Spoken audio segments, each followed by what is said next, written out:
around 30 next week. So You've done 30 rounds. I've done I 30 wouldn't know it. Oh, good for you. Yeah, we Yeah. just wanted to bring for that. It needs to be lowered. Yeah. It needs to be lowered. A lot of bowel cancer patients are on an unfunded drug. Yep. Avastin, and there's a new generic version which I'm on now. They need help. We have the highest mortality rate per head of population in the world. It's actually it's disheartening. It's actually nothing for New Zealand to be proud of, because we're this beautiful, clean, green country, and people are dying. Yeah. We're all fit, healthy people. I was running marathons and stage 4 cancer. So this sounds like an epidemic of people. Yeah. He's talking, don't interrupt. You guys just ignore them. It's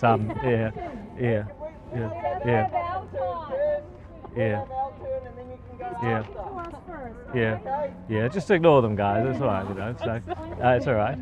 Yeah. So it is. It's heartbreaking. I was 46, non-smoker, hardly drink.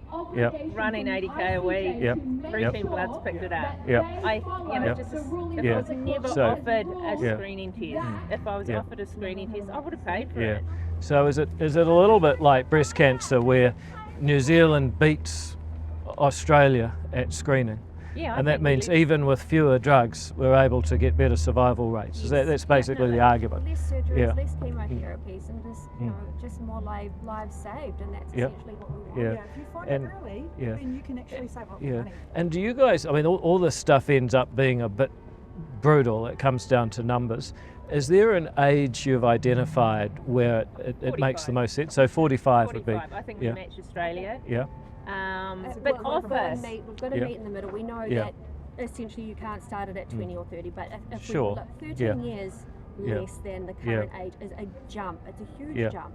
And that brings awareness to the younger people to sort of look at it and go, okay, well, if I'm feeling these symptoms, 45 is not that far away from where I'm at, you know? Well, you know, it's interesting because in Pharmac we spend a lot of time trying to work out how we could save money for other healthcare, including screening, if we spent more on drugs. But if we accept that argument, we've got to accept the opposite, that maybe sometimes we could actually save drugs at Pharmac if we did screening earlier and caught more people, and therefore, so it's something that I got to ask the Pharmac guys. Well, you know, why can't we think about it this way? But look, I appreciate that, you know, you guys are, you don't look like you've done 30 rounds, I can tell you. So, my body must love chemo, I don't know. Maybe some people do. I mean, I doubt it, but it would be better to avoid. I wouldn't wish it on anyone. It is hard. Yeah. I'm a mother, I have a child, he's a 13-year-old boy. Yeah. I have to fight, I have to live. Yeah. But, you know, my chemo's cost New Zealand so far probably 110,000. Yeah. You sort of weigh that up. It's like if I wasn't brushed aside that, oh, you're a mother, you're bleeding because hemorrhoids because you had a big child. So they said, let's do a screening. Let's screen. I never ever considered bowel cancer, ever, because I thought it was an old man's cancer. You know, my brother was 17 when my mum got cancer, and so I know some idea of what that's like. It's horrific. And so basically, you guys, it's really as simple as screen fast to save lives and find ways to show that you might also save money. If you can get it earlier and treat it better, it could be one of the better things we can do. Ovarian cancer is about money. It's actually about saving lives. So what you said there was save money. It's actually, for us, it's about saving lives. So if I'd been screened earlier, then I would have a life to look forward to. But I have a terminal diagnosis. So yes, you'll save money, but actually it's more sorry. Honey, we're not terminal, we just have a tougher fight.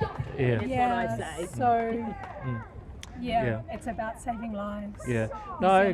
I agree with that. I always find it's easier to save lives when you can also show that actually by being smarter we can save money and save even more lives. So we're on the same page there. But we have to be realistic about, you know, how do we make sure we save the most lives for for the finite amount of money we'll always have. 100 New Zealanders die a month of bowel cancer. 100. That's more than Yeah. the road toll. Yep. I think bowel cancer, Percy's going to overtake lung soon. The growth rate of cancers in under 50 worldwide has increased by 70% since 2019. Yeah. It's scary. And you think ovarian cancer and all that, there's 230 a year, where we're 1,200. Is that because all those cancers we screen at younger? And there's still more bowel cancer deaths. They screen younger, so... I remember a constituent I had come to my office. She had head and neck cancer, and she had to lose part of her jaw because of this. And I personally hadn't actually heard of head and neck cancer at this point. So, and she said to me something that always stuck with me. She said, "I wish it was in my breast. It gets so much more attention." And I wonder if bowel is not also a little bit like that. It's embarrassing, no one wants to talk about it. Yeah. Survival rates, if you get it. If you get I it. was so lucky it was a fluke I found mine, I'd probably be dead. Yeah. And tell me a bit about your access to pharmaceuticals and treatments. Putting aside that there's obviously an issue around detecting it in the first place. How do you find the approach to funding of the actual treatments? I can't have chemo. Gave me heart attacks. Wow. Yep. Yeah. And Are there immunotherapy possibilities around the world that would? It depends what mutation you have. I've read up a lot of that. There's so many mutations. A lot of people I've spoken to a stage 4 are on a lot on the Avastin or the, sorry, I should know the generic name because I'm actually on that one now. Yeah. And you guys. Off over there and fight for them instead of doing it here. I wish I could say that, but thank you. All right. For me, we've got this new generic version of that drug, and it's a tenth of the price. And they announced that it would be funded for cancers at stage 4. Yeah. And then they turned around and you did it. I understand you did it for ovarian and liver. Yep. But not bowel. And bowel hadn't had any new funded drugs for over 22 years. And I know it's in numbers and it is in money, but a lot of people are dying because they can't afford these unfunded drugs. Yeah. And I'd like Pharmac to look at it as how do they, if this drug can help this stage 4 cancer, why do they go, we'll do for this cancer and that cancer, but not that? It should be, if it can save you, I understand it costs, but it's human life you're gambling with, Yeah, well, I mean, one of my goals is to get more money for Pharmac, and we've done okay at that so far. We've had a big uplift. This budget is going to be a tough one, but in the long term I want to get to the stage where we start Pharmac actually arguing for more money rather than economising within the fixed budget they're given. So that is changing, and I hope that we'll be able to fund more of those treatments. But your core message today is you want to see the response to this petition that brings down to 45. I get it, and it is about saving lives. But it's in part about showing that this isn't just compassionate, but also a smart change. And if we can do that, it's easier to have that success. So, okay. Well, folks, look, thank you for doing this. I'm sorry about the petri dish of politics in which we exist. But I'm kind of, my belief is that the key to a sane world is to focus on the things you can change and the things you can't. So I'm certainly going to advocate against my colleagues that we need to look harder at bowel screening vis-a-vis other cancers. And if I can succeed there, I will then move over and fix the Middle East. So,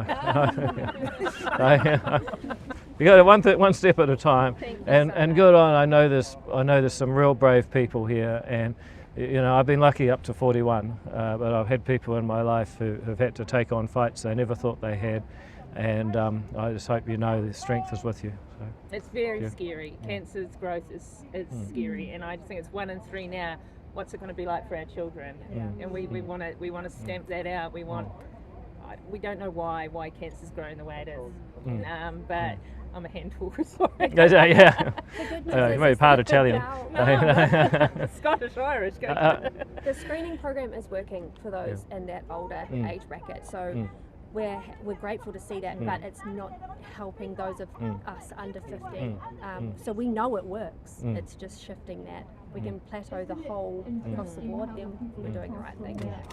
And we know it's going to take time. We know you can't just say, bang, 45. We know you have to put stuff in place, but we just really hope and pray you do put things in place to help, because people's lives matter. Yeah, I can't agree more about that, and I'll leave it there. But thank you for coming out, and enjoy your time at our Parliament. Nice to see you. Nice to see you, and good luck. No, don't be sorry. It seems to work. So, all right. Thanks, guys. You have a great day. See you later.